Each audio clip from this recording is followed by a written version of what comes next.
ലോകത്തോട് വിട പറയുമ്പോൾ പുണ്യനബി പറഞ്ഞ വാക്ക്, സ്വഹാബികളെ ഞാൻ പോവുകയാണ് അനഫറതുകും ഇൻദൽ ഹൗദ്, നിങ്ങൾക്ക് വേണ്ടി ഹൗദുൽ കൗസറിന്റെ അടുത്ത് ആദ്യം പോയി നിൽക്കാനാണ് ഞാൻ പോകുന്നത് കേട്ടോ.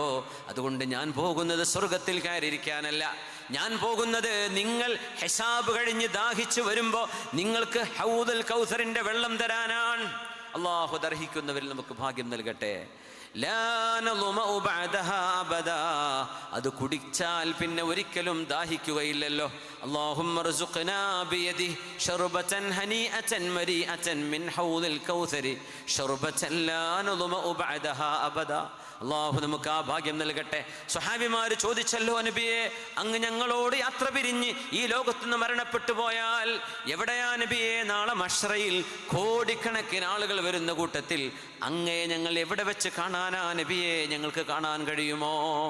അവിടുന്ന് പറഞ്ഞു, സ്വല്ലല്ലാഹു അലൈഹി വസല്ലം, 3 സ്ഥലത്ത് നിങ്ങൾക്ക് എന്നെ കാണാൻ പറ്റും.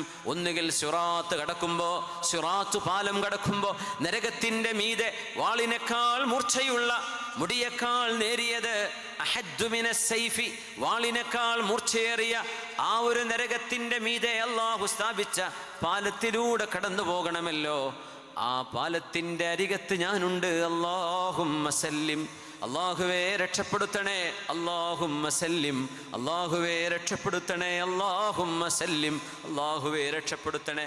അവിടെ നിങ്ങൾ എന്നെ കണ്ടില്ലെങ്കിൽ നിങ്ങളുടെ അമല് തൂക്കി നോക്കുന്ന മീസാനിൻ്റെ അടുത്ത് ഞാനുണ്ടാകും. അല്ലാഹുവേ എൻ്റെ ഉമ്മത്തികളുടെ അമലുകളാണ്, രക്ഷപ്പെടുത്തണേ എന്ന്. ഞാൻ മീസാനിൻ്റെ അടുത്തുണ്ടായിരിക്കുമെന്ന് റസൂലുള്ളാഹി സ്വല്ലല്ലാഹു അലൈഹി വസല്ലം, ഹബീബുനാ റസൂലുള്ളാഹി സ്വല്ലല്ലാഹു അലൈഹി വസല്ലം ഉമ്മത്തിനെ കാത്തിരിക്കുകയാണ്. ഹൗദുൽ കൗസറിൻ്റെ അടുത്ത് ഞാനുണ്ടാകും. അവിടെ കണ്ടില്ലെങ്കിൽ സിറാത്തിൽ കണ്ടില്ലെങ്കിൽ മീസാനിൻ്റെ അടുത്ത്. ലാ തുഖ്തിഊനി ഫീ ഹാദിഹിൽ മവാദിഇ സലാസ്, ഈ 3 സ്ഥലങ്ങൾ ഒരിടത്ത് ഞാനുണ്ടാകും.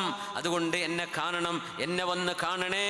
ഞാൻ അവിടെ നിങ്ങളെ കാണാൻ പോവുകയാണ്, നിങ്ങളെ കാത്തിരിക്കാൻ പോവുകയാണെന്ന് പറഞ്ഞ നമ്മളോട് യാത്ര ചോദിച്ച നമ്മുടെ ഹബീബാണ് മുഹമ്മദുർ റസൂലുള്ളാഹി സ്വല്ലല്ലാഹു അലൈഹി വസല്ലം.